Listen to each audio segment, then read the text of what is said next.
大家好，我係陽光仔，今次嚟到港濤軒。雖然大廈進行緊外牆維修，但係因為業主收到強制驗窗通知，所以就委託我哋做全屋鋁窗維修同更換溶化膠邊。師傅到埗第一件事就係喺施工位置鋪上帆布，保持地方清潔，然後拆走窗褥，搬到後樓梯更換配件。可以見到原有配件已經出現老化情況，手掣亦都破損咗。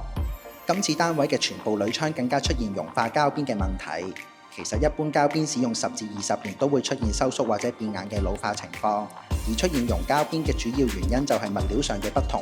當需要更換溶化膠邊嘅時候，師傅就需要花更多嘅時間同功夫，變相維修費用就會貴咗㗎啦。所以大家可以測試一下自己屋企嘅膠邊，撳落去有冇彈性，如果冇嘅話就要喺用之前及早更換啦。